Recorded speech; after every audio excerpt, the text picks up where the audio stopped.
우리 함께 보실 하나님의 말씀은 신약성경 에베소서 3장 7절 말씀입니다. 이 복음을 위하여 그의 능력이 역사하시는 대로 내게 주신 하나님의 은혜의 선물을 따라 내가 일꾼이 되었노라. 아멘. 방금 읽은 이 본문의 맨 뒷부분에 나와 있는 것처럼 사도 바울은 내가 일꾼이 되었다. 이렇게 당당하게, 이 말 속에는 강한 자부심과 어떤 긍지 같은 것이 느껴질 정도로 자기가 일꾼 된 사실에 대해서 선언하고 있는데, 그러면 주님의 일꾼됨이란 어떤 것인가?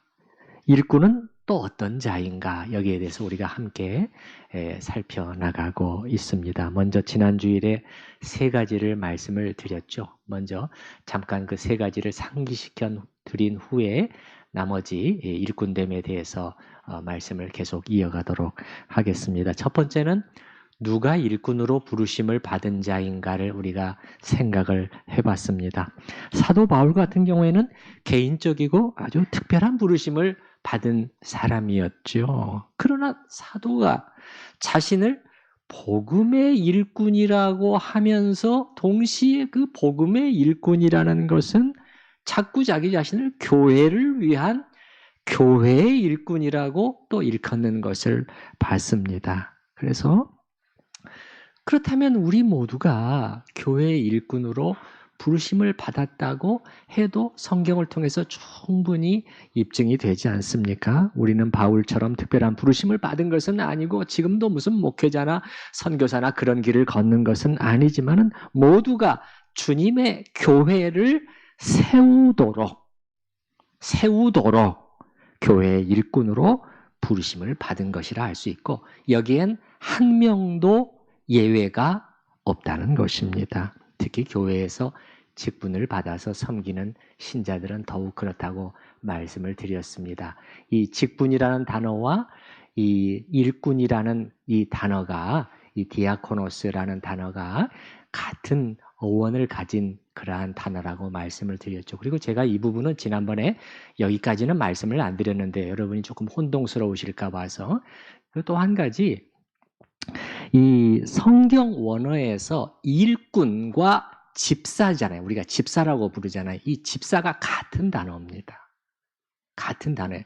그러니까 이 디아코노스라는 단어에 일꾼이라는 뜻도 있고, 일꾼, 사역자라는 뜻도 있고, 집사라는 뜻도 함께 있는 것이에요. 그래서 교회의 직분과 관련된 이런 단어의 의미들을 우리가 통해서 생각해 보더라도 특히 직분자들, 집사, 안수집사, 장로, 권사 이렇게 직분을 받은 분들은 자기 자신이 그냥 어찌어찌 하다 보니까 타이틀을 하나 받게 될 것이구나. 그게 아니고 교회를 세우기 위한 일꾼으로 세워지고 부르심을 받은 것이라는 것을 인식할 필요가 있겠습니다.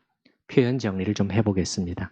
사도 바울 같은 경우는 특별한 의미에서 일꾼으로 부르심을 받았다면 우리 모두는 일반적인 의미에서 교회의 일꾼으로 하나님으로부터 부르심을 받았다고 그렇게 말할 수도 있겠습니다. 그래서 우리는 일꾼으로서 사도가 자기의 일꾼됨에 대해서 여러 군데서 말하거든요. 힘주어서 말하잖아요. 그때 무슨 얘기를 하는가?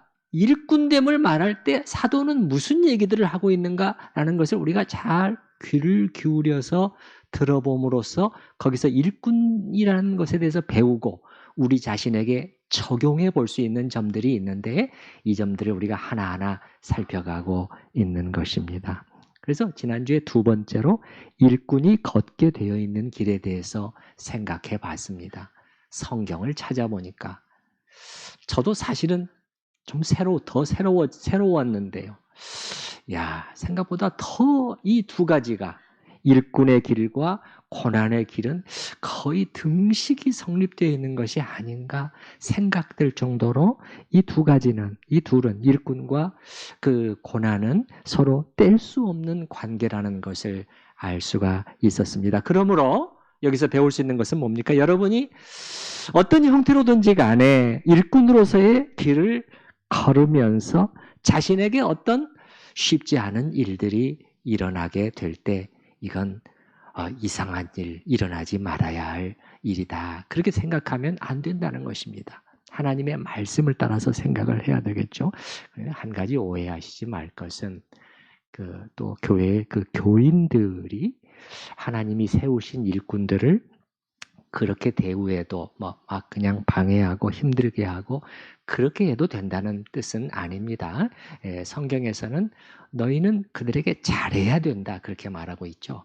그래야 너희에게 유익해 그렇게 말씀하고 있죠. 히브리서 13장 말씀을 제가 읽어드려 볼게요. 너희를 인도하는 자들에게 순종하고 복종하라. 그들은 너희 영혼을 위하여 경성하기를 자기들이 청산할 자인 것 같이 하느니라. 그들로 하여금 즐거움으로 이것을 하게 하고 근심으로 하게 하지 말라. 다시 한번. 그들로 하여금 즐거움으로 이 일을 하게 하고 근심으로 하게 하지 말라. 그렇지 않으면 너희에게 유익이 없느니라. 교인된 자로서는 그렇게 해야 되겠는데 동시에 그런데 하나님께서는 당신의 일꾼들을 하나님께서 이끌어 가실 때 특히 일꾼으로서의 부르심을 인식하고 자신을 충성스럽게 드리기 시작하는 사람들일 경우 그 하나님의 마음에 합한 사람들이잖아요. 그 사람들. 근데 그 사람들을 이끄실 때 자주 고난의 길로 인도하시는 것이 성경을 통해서 명확하게 확인이 입증이 된다는 것입니다. 이 길은 다른 말로 하면 예수의 길이잖아요. 우리 따라서 해보십시다. 예수의 길. 예수님이 걸으셨던 길이라는 거예요. 그래서 사도는 갈라디아서 6장에서 저 유명한 그 표현을 하지 않습니까? 내가 내 몸에 예수의 무엇을 지녔노라? 흔적을 지녔노라. 이 흔적이라는 단어는 흉터 자국이라는 뜻이라고 제가 말씀드렸습니다. 그래서 물론 몸의 채찍도 맞고 몸의 흉터 자국도 포함하지만은 그 심령과 영혼과 감정에 일생 동안 받아낸 그러한 영혼의 흉터 자국도 같이 포함한다는 것입니다. 마지막 날 주님께서 여러분이 정말 하나님이 부르신 대로 일꾼으로서의 길을 걸었는가 하는 것을 판단하실 때 그때 중요한 기준 중에 하나는 여러분에게 예수의 흔적, 흉터 자국이 있는가. 하나님은 그것을 보고자 하실 것이라는 것을 여러분이 늘 기억하시기 바랍니다. 세 번째는 일꾼에게 약속된 보상이었습니다. 자신을 교회의 일꾼으로 진실하게 드린 자들에게 하나님이 주시는 보상이었는데 저는 그 중에 하나만을 단적으로 말씀을 드렸죠. 뭐였죠? 사도 바울을 위해 준비되었던 의의 면류관이었습니다. 그렇습니다. 의의 면류관. 의의 면류관. 어떻게 보면 너무 거창해 보이는 이 하늘의 상급이 사실은 여러분에게도 우리에게도 아주 멀기만 한 것은 아니라고 제가 말씀드렸는데 혹시 기억하시나요? 제가 그렇게 말씀드린 이유는 어느 날 이 디모데후서 4장 말씀을 다시 묵상하는데 깊이 좀 터치가 있고 그게 금년 5월이었습니다만은 금년 5월 터치가 있고 그 중에서 하나 성령께서 이 사실을 면류관과 관련해서 이 사실을 저에게 깨우쳐 주셨기 때문이었습니다. 그리고 여러분 성령께서 저에게 그렇게 깨우쳐 주셨다면 누구를 위함일까요? 누구를 위해서 그렇게 하셨을까요? 물론 저를 위해서도 그렇게 하셨다고 할 수 있겠지만 또한 제가 목양하고 말씀으로 이끄는 여러분을 위함이 아니겠어요? 맞지요? 예. 여러분에게 이 사실을 너무 쉽게 포기하지 말라고 하늘의 이 면류관을 여러분도 바라볼 수 있다는 그 말을 꼭 말해주라 하심이 아니겠습니까? 우리 천우 성도들은 감히 하늘의 면류관을 바라보는 모두가 될 수 있기를 축원합니다. 정말 축원해요. 진심의 축원입니다. 진심의 축원해요. 이것만큼 복된 일이 어디 있겠습니까? 목회자가 그리고 그의 목양하는 교인들에게 줄 수 있는 선물 중에서 이것만큼 더 큰 게 어디 있겠고 그날에 더 큰 보람이 어디가 있겠습니까? 그래서 이 세 가지가 지난주에 말씀드린 내용이고 오늘은 나머지 세 가지를 더 말씀을 드리겠습니다. 네 번째는 일꾼의 자기 죽음인데요. 자기 죽음. 조금 전에 일꾼이 걷는 고난의 길에 대해서 말씀드렸는데 그 고난의 핵심 중에 하나는 자신에 대한 죽음을 연습하고 맛보는 일이 아닌가 싶습니다. 자기 죽음. 우리 따라서 해보십시다. 자기 죽음. 이 말 속에는 여러 가지 의미가 있다는 것을 여러분이 벌써 느낌이 오시죠. 그래, 그 중에 하나는 뭐냐면 자기 권리에 대한 죽음입니다. 자기 권리 주장에 대한 죽음이라고도 할 수 있겠습니다. 일꾼은 주님의 일꾼으로서의 길을 끝까지 걸어낼 수 있으려면 자신에 대해서 죽는 연습을 하지 않으면 안 됩니다. 예를 들어서 자기를 주님이 어떤 환경 속에 놓아두시든지 그 주권적인 손길을 받아들이고 그곳이 바로 자기가 있어야 할 곳, 자기가 섬겨야 할 곳으로 받아들이고 순종하는 일이에요. 여러분, 말이 그렇지 사도 바울이 이건 6개월, 1년도 아니고요.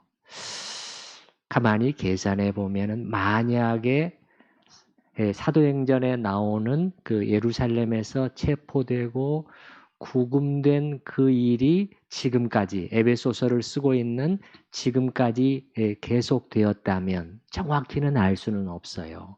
그러나 그럴 가능성이 충분히 있다고 봅니다. 그렇다면은 그 기간이 5년 이상이 되었을 것으로 우리가 봅니다.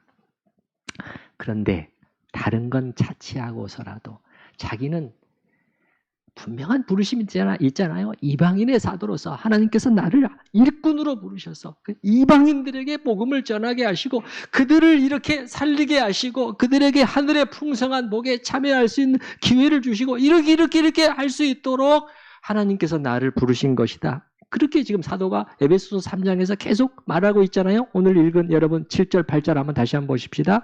이 복음을 위하여 그의 능력이 역사하시는 대로 내게 주신 하나님의 은혜의 선물을 따라 내가 일꾼이 되었노라. 그렇게 하면서 모든 성도 중에 지극히 작은 자보다 더 작은 나에게 이 은혜를 주신 것은 뭐냐? 이걸 하도록 하라는 거예요. 측량할 수 없는 그리스도의 풍성함을 이방인에게 전하게 하시고 이방인에게 전하게 하시고 그러면 그 일을 하고 있어야 되는 거 아니에요?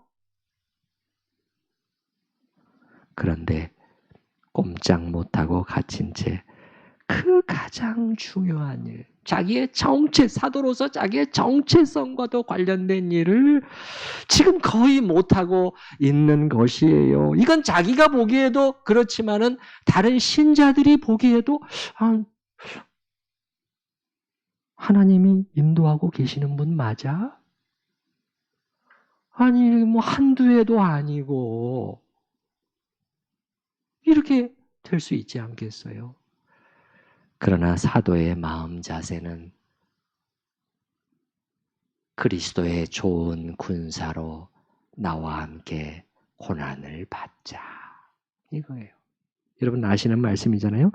디모데후서 2장 군사로 복무하는 자는 자기 생활에 얽매이는 자가 하나도 없나니 이는 군사로 모집한 자를 기쁘게 하려 함이라. 그거예요. 군사로 모집하신 그분이에요. 사도의 마음속에. 그분이 결정하시는 거예요. 그분이 놔두시는 거예요. 그분이 보내시는 거예요. 예. 우리가 사역자들도 마찬가지인데 주님이 보내시는 곳, 자기가 가고 싶은 곳으로 가면 안 돼요. 주님이 발령 내시는 곳으로 가야 돼요. 그게 최고의 영광이에요. 최고의 영광. 이 땅에서는 보잘것없는 것처럼 보일지 모르지만 주님이 보내시는 곳이지요. 이러한 주님의 그 주권적인 손길 앞에 자기의 권리 주장을 포기하는 거죠. 이게 자기 죽음이고 또 사역하며 섬기다 보면 억울하고 견디기 힘든 일들도 수시로 발생하죠.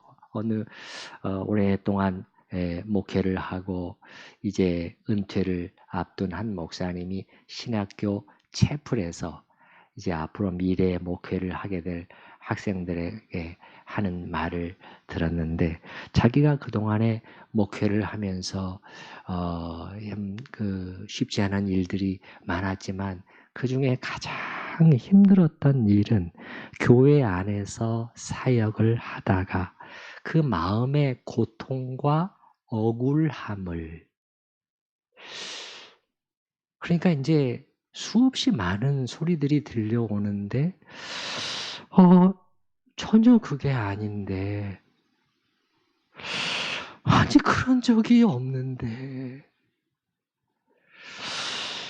그런데도 불구하고 이걸 어느 누구하고도 나눌 수가 없었던 현실이었다는 것이에요. 그분의 표현을 그대로 옮기면 이건 정말 미치겠어요 그러시더라고요. 오로지 혼자 지고 가야 하는 것이죠. 하고 싶은 날이 얼마나 많았겠어요. 아마 그냥 심장이 터질 정도로 가득 차 있었겠지만, 그러나 죽어야 하는 것이에요. 입을 다물어야 합니다. 주님이 그렇게 하셨다고 기록이 되어 있잖아요. 털 깎는 자 앞에 참잠한 어린 양같이 그 입을 열지 아니하였도다.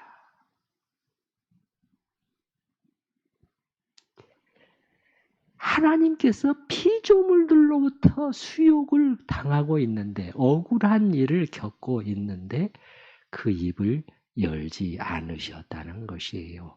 하나님께서 그렇게 하셨다면 우리는 말할 필요도 없겠지요. 그래서 하나님의 일꾼된 자는 끊임없이 자기 안에서 일어나는 하소연과 불평과 자기 주장에 대해서 죽는 연습을 해야만 하는 것이에요. 이걸 통과해야 된다는 것이에요. 여러분이 교회 안에서 일꾼으로 섬길 때도 마찬가지입니다. 예를 들어서 구역장으로 이렇게 섬기다 보면은 구역원들이 이렇게 때로 잘 따라와 주기만 합니까? 그래도 말을 잘 듣지를 않고 속상하게 하고 약속을 지키지 않고 이런 일들이 얼마나 많아요. 그러다 보면은 아니 내가 뭐가 아쉬워서. 그렇죠. 아쉬울 게 없죠. 뭐가 아쉬워요. 내가 뭐가 아쉬워서 저런 사람들을 데리고 내가 이렇게 끙끙대야 되나. 그런 생각이 들 수가 있지만, 그럴 때도 또 참고 온유함으로 권면하고 기도해 주면서 하나님의 때를 기다려야 하는 것입니다. 실제로 해보면은 정말 쉽지 않은 일이죠. 정말 쉽지 않은 일이죠. 그래서 사도 바울은 나는 날마다 죽노라 그렇게 말을 했던 것이에요. 아니 한꺼번에 몽땅 죽어버릴 수만 있다면 얼마나 좋겠어요. 아니라는 거예요. 아니에요. 매일입니다. 매일 다시 자신에 대한 죽음을 연습하는 것입니다. 그리스도의 일꾼이 이렇게 할 때, 자기 죽음을 자꾸 실천해 나갈 때 하나님께서는 그를 사용하셔서 당신의 일을 해 나가시기 시작하는 것이에요. 여러분, 이게 누구의 일이에요? 우리의 일이 아니고 사역자의 일, 일꾼의 일도 아니잖아요. 주님의 일이에요. 주님이 그럴 때 당신의 일을 해 나가시는 것이에요. 사도 바울을 통해서도 마찬가지였죠. 사도 바울이 감옥 속에 갇혀서 꼼짝 못하고 있었는데 하나님의 말씀도 그렇게 묶여 있었는가? 아니었다는 거예요. 사도는 그렇게 말하잖아요. 내가 복음으로 말미암아 내가 죄인과 같이 매이는 데까지 고난을 받았으나 하나님의 말씀은 매이지 아니하니라. 하나님의 말씀은 매이지 않고 있다는 것을 봤다는 거예요. 하나님의 말씀은 일을 하고 있었어요. 그리고 그는 빌립보서 1장에서 자기가 갇힌 일, 투옥된 일이 오히려 복음 전파에 어떻게 플러스가 되었는가 하는 것을 기쁘게 설명하고 있잖아요. 기쁘게 설명하고 있잖아요. 아니 우리 같은 경우는 하나님께서 나를 들어서 사용하셔서 쫙 멋들어지게 이렇게 하면은 기쁘게 말할 수 있겠지만 자기는 저쪽 구석에 지금 소외되고 그런데 그런 자기의 일을 통해서도 하나님이 하시는 그걸 보면서 그걸 기뻐하고 있다. 그걸 기뻐하고 있단 말이에요.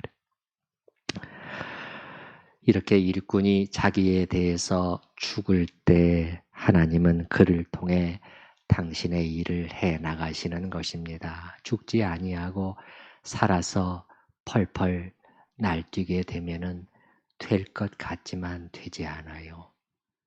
하나님이 사용하시지 않습니다. 열매를 주시지 않는 것이지요. 그래서 네 번째, 일꾼의 자기 죽음을 받고, 다섯 번째, 일꾼에게 주어지는 능력인데요.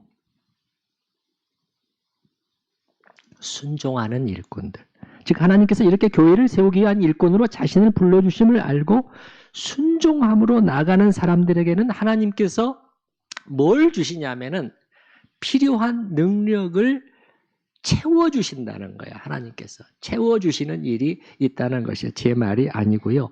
여기 7절 말씀을 여러분이 다시 한번 보시게 되면 이 복음을 위하여 그의 능력이 역사하시는 대로 그러면서 맨 끝까지 연결이 되는 것입니다. 내가 일꾼이 되었노라. 그러니까 내가 일꾼으로서 이 사역을 감당할 수 있는 것은 그의 능력이 내 안에서 움직이고 역사하고 있기 때문이라는 거예요. 내 힘만으로는 어림도 없다는 그런 말을 하고 있는 것이죠. 역사하시는 대로 이 단어는 뭐 잘 번역이 됐지만은 아주 충분하지는 않아요.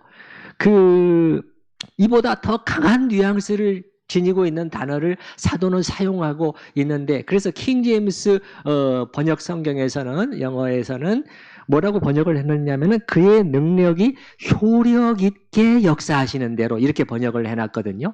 효력 있게 효과적으로 이게 무슨 뜻이냐면은 이제 좀 신학적인 의미를 담고 있는 단어인데 그렇게 되게 하는 그런 뜻이에요. 그렇게 되게 하는 능력이라는 거예요. 그냥 뭐 이름만 능력이고 아무런 결과도 산출해내지 못하는 그게 아니고 그렇게 되게 하는 능력이라고 할 때 효력 있는 능력이라고 말하는 것이죠. 그래서 바울 사도는 뭐라고 말하냐면 반드시 그렇게 될 수 있도록 내 안에서 하나님의 능력이 역사하고 있다. 그 고백을 하고 있는 것이죠. 로이드 존스 목사 같은 경우에는 이 번역을 킹 제임스 번역이 아주 좋다. 혹은 또 이렇게 번역해도 좋다는 거예요. 그의 능력이 기운차게 역사하시는 대로. 그의 능력이 기운차게 역사하시는 대로 내가 일꾼이 되어 이 일을 감당하고 있다. 이렇게 말하고 있는 것이죠. 사도는 자기 안에서 하나님의 능력이 역사하고 있음을 느꼈고 그렇지 않으면 내가 이렇게 할 수 없었을 것이다. 이 고난, 이 사역을 결코 내 힘, 내 기질만으로는 감당해낼 수 없었을 것이다. 벌써 나가 자빠졌을 것이다. 그렇게 말을 하고 있는 것이죠. 그러면 이러한 큰 능력은 사도 바울과 같은 영적인 거인 안에만 역사하는 것인가? 그렇게 했을 때 전혀 그렇지 않다는 것을 우리는 알고 있잖아요. 여기 에베소서에서 우리가 앞에 1장을 잠깐 펴보십시다. 1장을 보시게 되면 1장 19절 우리가 봤지 않습니까? 믿는 그리스도인들 안에서 역사하는 하나님의 능력이 도대체 어느 정도로 큰가? 그 얘기를 하고 있는 것이었잖아요. 19절에 보시게 되면은 그의 힘의 위력으로 역사하심을 따라 믿는 우리에게 사도 바울만이 아니에요. 믿는 우리에게 베푸신 능력의 지극히 크심이 어떠한 것을 너희로 알게 하시기를 위해서 구한다. 기도한다는 알게 해주시기를 여러분이 꼭 알아야 된다. 어찌하여 이 중요한 것을 알지 못하고 있는가? 너희가 알게 되기 위해서 나는 기도한다. 이제 그 얘기를 하고 있는 것이잖아요. 제가 설교 준비하는 과정 속에서도 끊임없이 하나님의 도우심이 필요하고 또 그렇게 해주고 계심을 이렇게 느낍니다. 그렇기 때문에라도 이 사역을 제가 계속해 나갈 수 있는 것이 아닌가 또 생각이 됩니다만은 어떨 때는 설교해야 할 우리가 순서를 따라서 쭉 보고 있잖아요. 강해 설교. 설교해야 될 본문을 앞에 놓고 어떤 때는 참 막막할 때가 있어요. 어떤 때는 잘 처음부터 뚫리지만 내가 이 본문을 가지고 무슨 설교를 할 수 있지? 내가 이 본문에서 어떤 메시지를 끌어낼 수 있단 말인가? 그럴 때도 있고 또 원고가 다 마무리된 후에도 이 8장, 9장 이 초라한 제가 보기에 이 초라한 원고를 들고 강단에 서서 내가 내일 어떻게 확신 있게 외칠 수 있단 말인가? 다시 기가 죽고 위축이 될 때도 있어요. 그러나 주님을 의뢰하고 나아갈 때 다 끝나고 나면 하게 하셨고 되게 하셨음을 깨닫게 되고 그러면 그걸 고백하지 않을 수가 없어요. 터져 나오는 것이지요. 이건 이 정도 설교라도 이건 주님의 도우심이 아니면 불가능한 일이었습니다. 우스갯소리 같지만은 목회자의 설교에 대해서 여러 가지 말씀하시는 분들은 제일 좋은 방법 중에 하나는 사실은 이 자리에서 한번 설교해 보는 것입니다. 우리 제가 아는 어떤 목사님은 늘 목회의 소명을 가지고 고민하는 자기 교회 집사님 한 분이 있었는데 직장을 그만두고 신학교에 가야 되나 말아요. 나이가 40이 넘고 이렇게 했는데도 그래서 이제 그분을 한번 주일 오후 예배 설교 강단에 한번 세웠는데 그분이 쓰고 나서는 다시는 목회 얘기에 대해서 얘기가 없었답니다. 네. 약간 다른 얘기고요. 지금 우리는 교회의 일꾼된 자들에게 주시는 하나님의 능력에 대해 얘기하고 있는데요. 7절 우리 에베소서 3장 7절 다시 보십시다. 그의 능력이 역사하시는 대로 맨 뒤로 연결이 됩니다. 내가 일꾼이 되었노라. 그러니까 두 가지 일꾼됨과 하나님의 능력은 불가분의 관계라는 것이에요. 여러분도 마찬가지로 하나님의 이 숭고한 부르심에 응답해서 자신을 일꾼으로 드리면서 나아가는 사람들에게는 하나님이 이런 능력을 공급해 주신다는 것입니다. 하나님께서 일을 맡겨놓으셨고 일을 맡기시고 나서 어떻게 네가 알아서 해봐. 그렇게 하실 분이겠어요. 그래서 제가 보기에 하나님께서는 이런 신자들보다도 아니요. 아유, 난 능력이 안 된 사람입니다. 난 못해요. 그렇게 하면서 기회가 왔을 때도 그만 뒤로 물러서 버리는 그리스도인들보다도 전 사실 제가 저 자신을 잘 압니다. 전 사실 부족하기 짝이 없는 자입니다만 한번 순종하고 섬겨 보겠습니다. 이렇게 하는 그리스도인들을 하나님은 기뻐하시고 그에게 그 일을 감당할 수 있는 힘과 능력을 공급해 주시는 분입니다. 5번째, 일꾼에게 주어지는 능력에 대해서 살펴봤고 6번째, 자격인가 은혜인가 이렇게 소제목을 붙여봤습니다. 우리 7절 다시 한번 보십시다. 중간 정도에 보시게 되면 능력이 역사하시는 대로 내게 주신 하나님의 은혜의 선물을 따라 내가 일꾼이 되었노라. 아주 명백하잖아요, 여러분. 내가 어떻게 일꾼이 되고 내가 어떻게 이 일을 할 수 있느냐? 뭐라고 그랬죠? 내게 주신 하나님의 은혜의 선물을 따라였다는 거예요. 일꾼이 되어 섬길 수 있으면 그거는 전적으로 선물로 나에게 주어진 것이었다는 것이에요. 그렇기 때문에 일꾼으로 섬기는 게 되는 사람들이 오해하지 말아야 될 한 가지 사실은 이걸 은혜가 아닌 자랑이나 자격으로 이걸 대치시키는 그런 일이 있어서는 안 된다는 거예요. 내가 무언가 그래도 괜찮은 사람이기 때문에 그럴 만한 자격이 있어서 하나님이 일꾼으로 불러주시고 교회를 위해서 섬기게 하시는 것 아닌가? 그게 아니라는 거예요. 그게 아니라는 거예요. 내게 주신 하나님의 은혜의 선물을 따라해요. 내가 복음의 일꾼, 교회의 일꾼이 된 것은 전적으로 은혜로 주어진 선물이었다. 그러면서 8절 우리가 지난번에 보지 않았습니까? 부연 설명하지 않습니까? 부연 설명. 이것을 다시 한 번 더 부연 설명하죠. 그냥 그 말만 가지고는 만족스럽지가 않은 거예요. 그래서 8절에 모든 성도 중에 지극히 작은 자보다 더 작은 나에게 이 은혜를 주신 것. 이 은혜예요, 여러분. 그냥 은혜가 아니에요. 이 은혜는 뭐예요? 이 앞 7절의 마지막에 일꾼으로 불러주시고 일꾼 삼아주시고 사용해 주시는 그걸 말하는 거예요. 이 은혜를 주시는 것은 그렇게 말하면서 자기 자신을 가리켜서 우리가 지난번에 봤는데 지극히 작은 자보다 더 작은 나. 사실 이게 여러분 좀 이상한 표현 아닙니까? 여러분 우리말 성경에서도 모든 성도 중에 지극히 작은 자보다 더 작은 나. 이게 최상급 플러스 비교급으로 되어 있거든요. 언어학적으로 맞지 않는 표현입니다. 이게 언어학적으로 맞지 않는 표현이에요.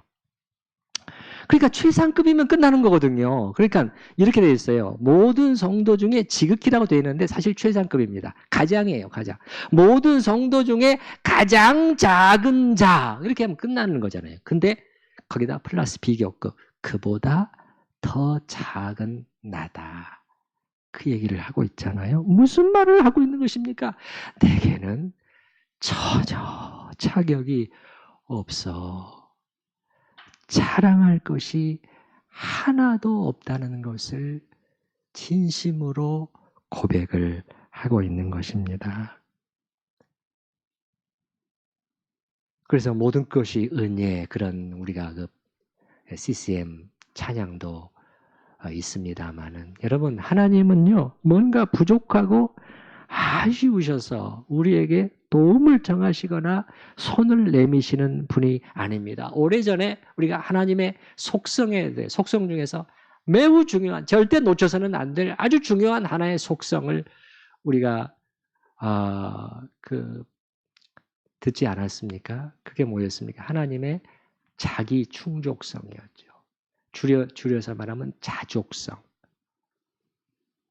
우리 교회 한 성도님 집을 방문을 했는데 이때 설교와 관련된 그 문구들, 하나님의 자족성에 해당하는 그 문구를 요 식탁 테이블 유리 밑에다가 이렇게 딱 넣어놓은 것을 제가 본 적이 있습니다만은 이 자족성이라는 건 뭡니까? 따라서 해보시죠. 자족성. 이건 하나님께는 도무지 필요가 존재하지 않는다는 거예요. 하나님 외에 천사들까지도 모든 피조물들에게는 부족이 있고 뭔가 도움을 받아야 되고 필요가 있어요. 필요가. 근데 유일하게 하나님에게만 하나님만큼은 필요라는 단어와 가장 관계가 없는 분이다. 이렇게 말을 할 수가 있다는 것이에요. 도무지 우리를 필요로 하지 않으시는 분이 어떻게 우리를 필요하신 것처럼 이렇게 하실 수 있느냐. 이게 역설이고 이게 신비라고 제가 말씀드렸죠. 헌금의 경우를 통해서도 우리가 확인해 보지 않았습니까? 하나님께서 우리에게 헌금을 드리라고 이렇게 하신다는 것은 뭔가 필요해서 도와달라고 손을 내미시는 것이 전혀 아니죠. 성경에 나와 있는 것처럼 아니 천지에 있는 모든 것이 내 것인데 하나님께서 그렇게 말씀하셨잖아요. 내 것인데 그게 아니고 사실은 우리에게 기회를 주시는 것이죠. 뭘 주신다고요? 기회예요, 기회. 주의 나라의 거룩한 역사에 참여할 수 있는 기회예요. 우리가 신앙의 열매, 과실을 맺을 수 있는 기회를 주시는 것이죠. 사도 바울이 빌립보 교인들에게 그렇게 말하지 않았습니까? 내가 선물을 구함이 아니요. 나한테 좀 줘. 하나님의 나라를 위해서 좀 줘. 내가 선물을 구함이 아니요. 오직 너희에게 유익하도록 과실이 번성하기를 구함이라. 그거예요. 이 헌금을 통해서 신앙의 열매가 풍성해질 수 있기를 나는 바라는 거야. 왜냐하면 하나님께서 그렇게 하시거든. 그래서 너희에게 헌금을 드리라고 하는 거야. 그 얘기를 하고 있는 것이죠. 그래서 여러분 이 말씀, 여기 본문 말씀에 있는 것처럼 내게 주신 하나님의 은혜의 선물을 따라, 이 말씀에서처럼 하나님께서 여러분에게 일을 맡기고 주시고 맡기시는 것은 그분의 거룩한 역사에 동참할 수 있는 기회를 주심이라는 것을 잊지 마시기 바랍니다. 그리고 이 기회는 늘 있는 것은 절대 아니라는 것도요. 여러분, 이 선물 주신 주님의 나라를, 교회를 세워가며 여러분을 일꾼으로 사용해 주심을 인하여 정말이지 무릎을 꿇고 감사하실 수 있기를 바랍니다. 그냥 감사하지 마시고요. 무릎을 꿇고 주님, 제가 저를 알잖아요. 제가 저를 알잖아요. 제가 어떤 자인데 그 고백이 나와야 되는 것입니다. 지난주와 오늘 두 주에 걸쳐서 우리는 일꾼됨, 특히 교회의 일꾼됨과 관련해서 몇 가지를 생각해 봤습니다. 사도 바울은 매우 특별한 부르심을 받은 사람이었지만 그럼에도 불구하고 우리는 사도와 우리의 공통점을 찾아냈습니다. 그게 뭐였죠? 교회의 일꾼이라는 단어였어요. 사도 바울은 진정으로 교회를 위한 일꾼이었습니다. 우리는 사도가 그리스도의 교회를 향해서 가졌던 그의 관심과 애정과 열정을 절대 과장해서 말할 수가 없어요. 우리가 아무리 과장한다고 해도 과장이 아닐 거예요. 당시 교회들에서도 벌써 적지 않은 문제점들이 노정되고 있었음에도 불구하고 그는 결코 포기하지 않았어요. 그러면서 저는 존 스토트 박사가 에베소서를 이렇게 설명하면서 한 말이 떠오릅니다. 하나님이 교회를 포기하지 않으셨는데 이 지상교회가 아무리 문제가 많다고 할지라도 하나님이 교회를 포기하지 않으셨는데 우리가 어떻게 포기할 수 있단 말이에요. 그분의 말을 그대로 정확하게 옮겨보면은 하나님이 교회를 버리지 않으셨는데 지금도 일하고 계시는데 우리가 어떻게 교회를 버릴 수 있단 말인가? 맞고 아주 중요한 말이죠. 그렇다면 어떤 사람들을 주께서 기뻐하시고 사랑하실지는 명확해집니다. 주님처럼 교회를 버리지 않고 포기하지 않고 그 교회를 위해서 자신을 일꾼으로 기꺼이 드리는 사람들이 아니겠습니까? 자기가 속해 있는 공동체가 이 신앙의 공동체, 크게는 한 지역교회 전체가 될 수도 있겠고 그 교회 안에 한 부서가 될 수도 있겠고 한 구역이나 교구가 될 수도 있겠지요. 그 공동체가 부족하기 짝이 없을 수가 있고 자기가 보기에 혹은 정말 문제투성이일 수도 있습니다.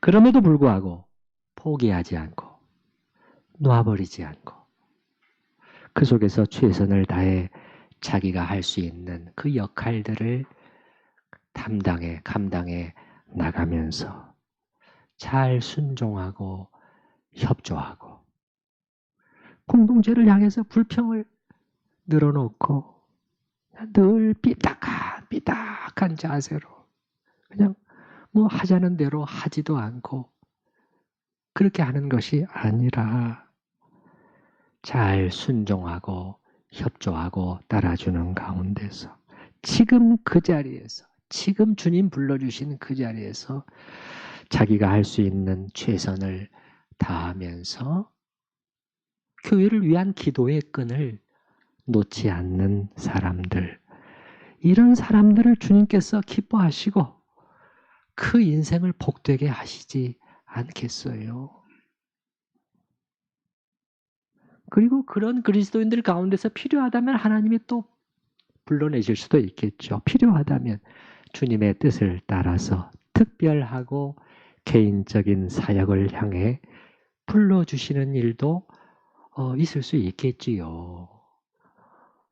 그렇지 아니하고 자기가 해야 될 일은 하지 않으면서 그냥 주님 저에게 보여주소서, 제가 주님을 위해서 큰 일을 할 수 있도록 저를 불러주소서, 이렇게 기도만 하는 것이 아니고, 그것이 아니고 지금 이 자리에서 작은 일들에 순종해 나가는, 충성해 나가는 사람들을 주님은 큰 일로도 불러주시지 않겠어요? 내가 일꾼이 되었노라. 이 말씀을 가지고 2주 동안 우리는 한번 여러 가지를 함께 상고해 봤습니다. 참으로 우리 천우성도 한 분 한 분이 주님의 교회를 위해 자신을 아름답게 드리는 참된 일꾼들로 서가는 은혜가 있을 수 있기를 바랍니다. 우리 들은 말씀을 생각을 하면서 같이 기도하는 시간을 갖도록 하십시다.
일꾼의 길은 자기 죽음의 길, 자기 권리 주장에 대한 죽음의 길이라는 것을 보았습니다. 주님, 결코 쉽지 않은 이 싸움이지만 이 죽어짐의 연습을 통해서 주님의 참된 일꾼으로 거듭나게 하여 주시고 한 차원 높아지는 경험을 하게 하여 주시옵소서. 일꾼에게 능력을 주시는 하나님이십니다. 주님, 우리가 부족하더라도 주님의 부르심에 응답하여 교회를 세우는 일에 힘을 보태고 저희 자신을 들여나갈 때 하늘로부터 이 능력을 덧입는 그러한 경험을 하게 하여 주시옵소서. 주님, 하나님께서 도무지 저희를 필요로 하지 않으심에도 불구하고 저희를 부르시고 드리는 자들을 주님께서 일꾼으로 세우셔서 사용해 주시는 이 은혜를 저희가 잊지 않게 하여 주시옵소서. 잠시라도, 한시라도 자기가 그래도 괜찮아서라는 그 생각을 절대 절대 하지 않도록 저희의 심령을 지켜 주시옵소서. 주님, 이 눈에 보이는 이 교회, 이 공동체가 아무리 약하고 참으로 문제가 많아 보이지만, 그러나 주님께서 버리지 않으셨는데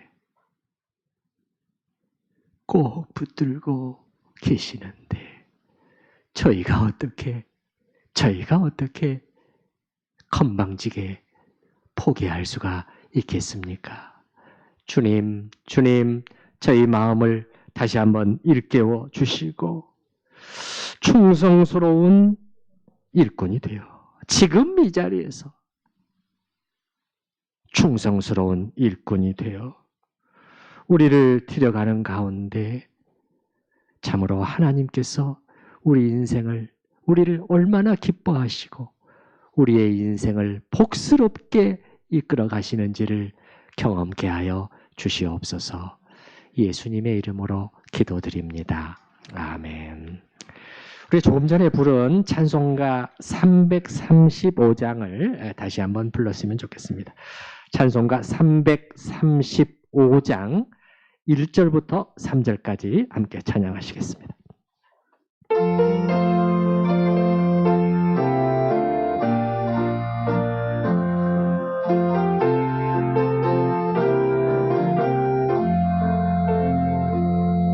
그거 놀라운 평화가 내게 있네. 이 세상에는 없는 평화. 나의 영혼과 몸 주께 드립니다.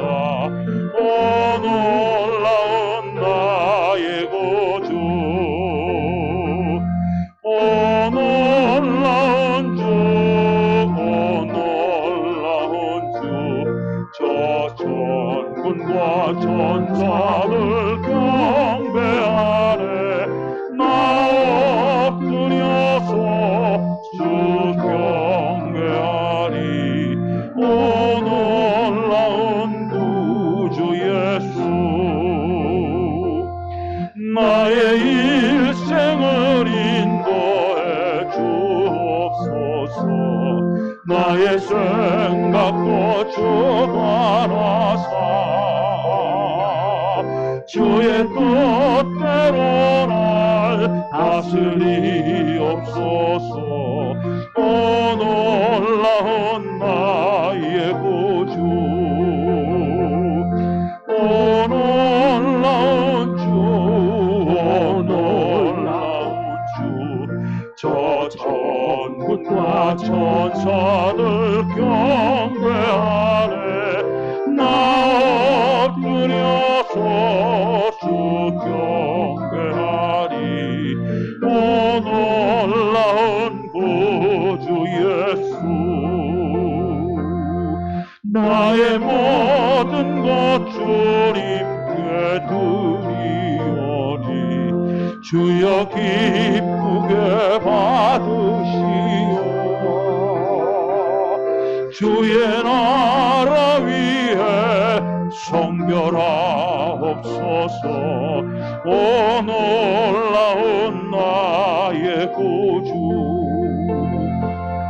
오 놀라운 주, 오 놀라운 주, 저 천군과 천사를 경배하네. 나 엎드려서 주 경배하리. 오 놀라운 구주 예수,